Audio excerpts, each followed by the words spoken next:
Bonjour mes délicieux co-créateurs, c'est Lilou, jour 12 de mon défi des 100 jours alimentation consciente.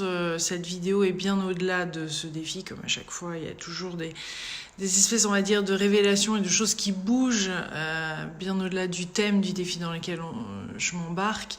Là, vraiment, ce qui me marque beaucoup en ce jour 12 et ces derniers jours, là je reviens tout juste du sud de la France, c'est à quel point en ce moment, et je me demandais justement si certains d'entre vous étaient en train de traverser ça, à quel point c'est l'apocalypse. J'en avais entendu parler, je pense la première fois où vraiment j'ai vu un autre aspect de ce terme, l'apocalypse, qui amène en fait, qui veut vraiment dire révélation. Je l'ai entendu par Pierre Jovanovic à l'époque, et je trouve que vraiment en ce moment, là, depuis quelques jours, on va dire depuis quelques semaines, mais peut-être depuis le début de l'année même, mais personnellement, moi je le vis depuis quelques mois, quelques semaines, et ça s'est intensifié dans les quelques jours, une période de révélation. Alors, elle peut être vécue comme une vraie apocalypse, c'est-à-dire vraiment où on tombe des nues sur certaines situations, des choses qui paraissent absolument aberrantes et pas du tout alignées avec notre être ou notre évolution, ou là où on en est, ou bref, par rapport à nos valeurs qui peuvent complètement nous choquer. Et moi j'en ai eu mais un sacré paquet.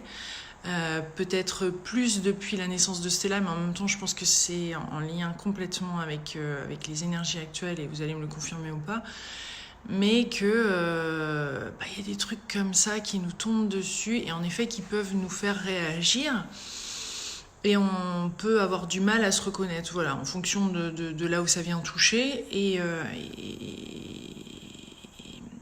Et en fait, c'est vraiment une occasion, bien sûr, de ne pas le vivre comme une apocalypse, mais certaines personnes qui n'ont pas, qui ne sont pas peut-être dans ce chemin de vouloir se questionner, de vouloir grandir, de vouloir apprendre des différentes choses qui se passent, le vivent comme vraiment un écroulement, un bouleversement, des grosses difficultés, et ne comprennent pas pourquoi une merde, en gros, leur arrive après une autre.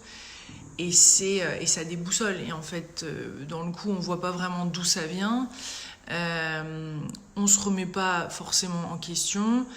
Et là, c'est vrai que c'est vraiment très très dur de le vivre. Alors que bien sûr, on le sait, mais c'est l'opportunité d'avoir de nouvelles révélations, de faire face à quelque chose, de voir différemment les choses.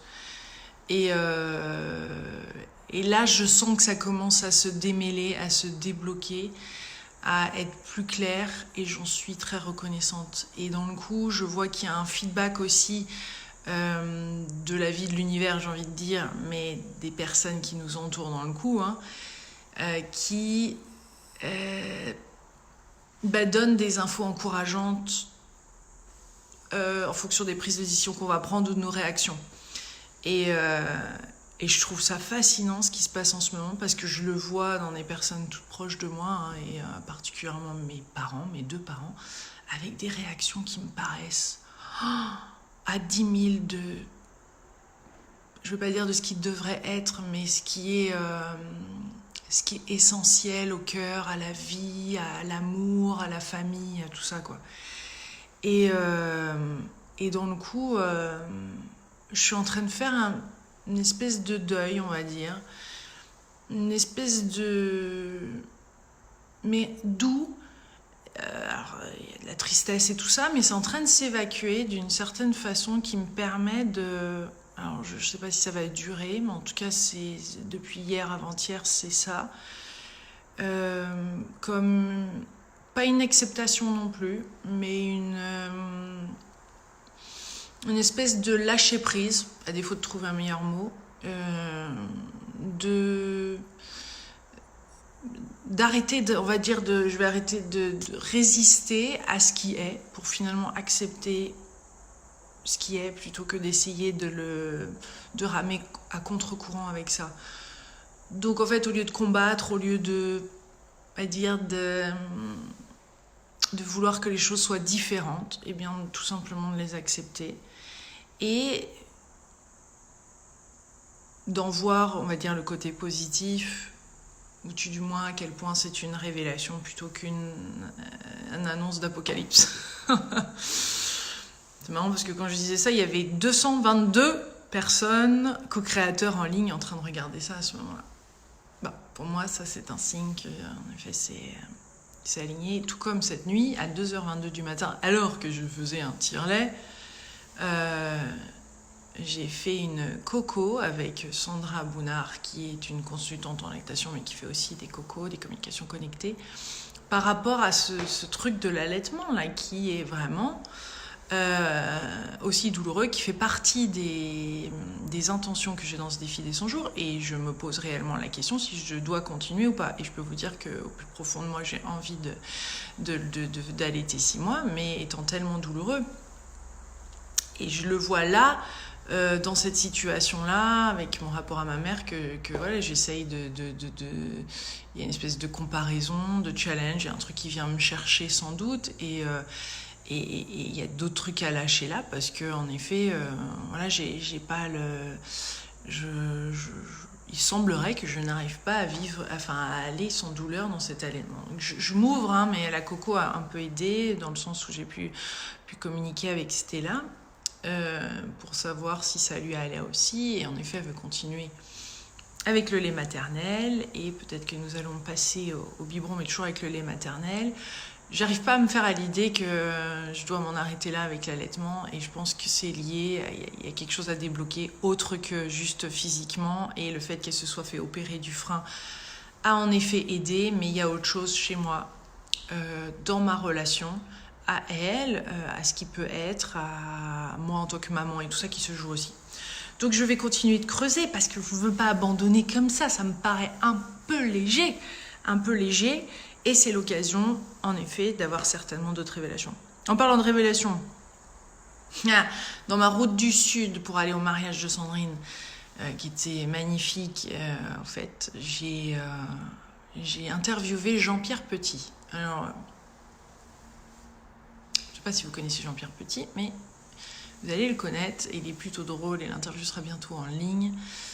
Là, on est plutôt dans l'aspect extraterrestre, vie au-delà de notre vie sur Terre, pour parler de ce qui, en effet, que comment pourrions-nous penser que nous sommes la forme d'intelligence la plus élevée dans ce grand et vaste univers, multivers, avec des multiples galaxies, et bien sûr, c'est confirmé depuis longtemps qu'il y a d'autres vies sur d'autres terres, et donc la question se pose vraiment, mais c'est un homme hyper marrant qui a 82 ans et qui en fait facile 10 de moins,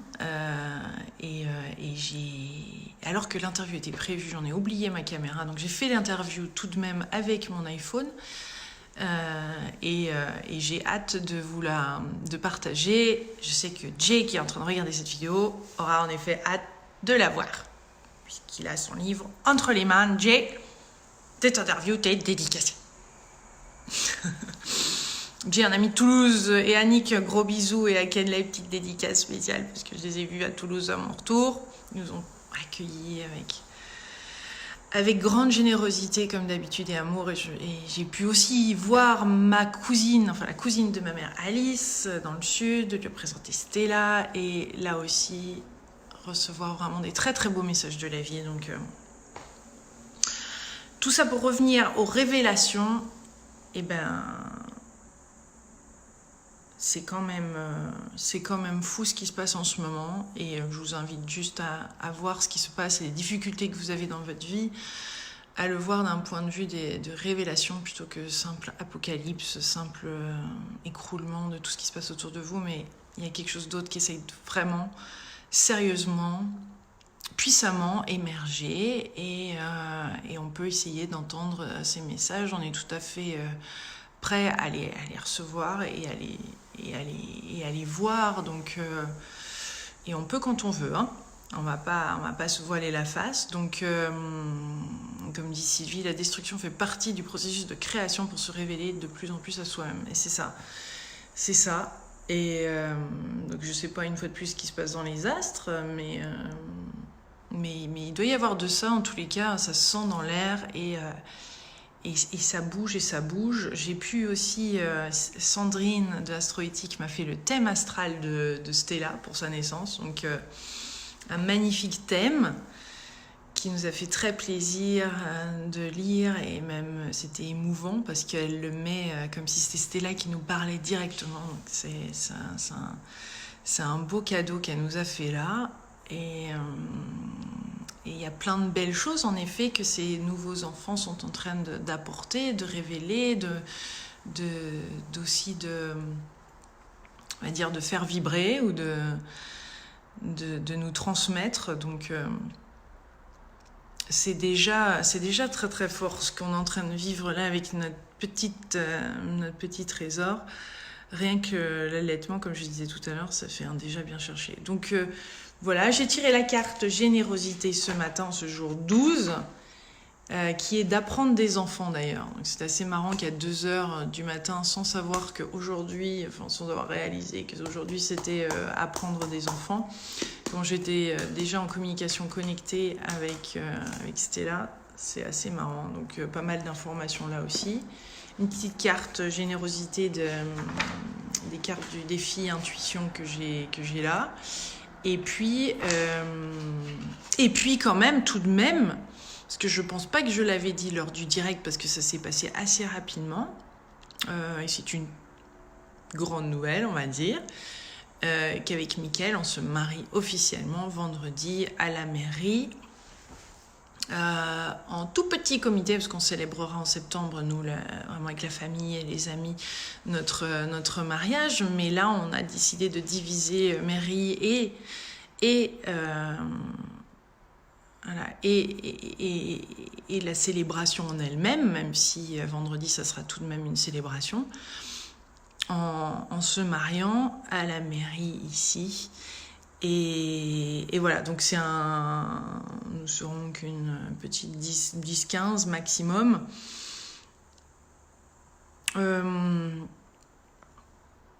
Ouais, parents témoins, sauf que bon, il n'y aura pas mes parents. Pas pour les mêmes raisons, mais c'est ainsi. Passons le sujet, et vous comprendrez bien ce que ça peut faire. Mais il y a de belles choses dans tout ça. En tout cas, ça va être l'occasion de célébrer dans l'amour avec des personnes qui souhaitent être à nos côtés et qui sont dans l'accueil de cet amour, de cette union, de l'amour qui se dégage aussi de cette union. Et je pense que c'est clair de constater, et vous allez me le confirmer, mais que quand on évolue, quand on rayonne sa lumière, eh bien, ça peut embêter certaines personnes aussi, très certainement. Je me demande si c'est pas le cas, parce que je le vois que certaines personnes deviennent de plus en plus dures et critiques, alors que justement, nous-mêmes, on rayonne et on fait de plus en plus de bien autour de nous, pour nous, etc. Donc c'est assez étrange ces contrastes. Et ça doit être perturbant, à mon avis, quand nous-mêmes, on n'a pas envie de se remettre en question. Je pense qu'il y a un truc du style, parce que c'est pas possible autrement, en tous les cas. Un beau moment s'annonce, un grand moment s'annonce vendredi pour notre plus grand bonheur, pour le plus grand bonheur de Stella, qui elle aussi a demandé ça en coco, et d'où, voilà, accélération, et d'où on se marie le 5, ça s'est prévu au dernier moment.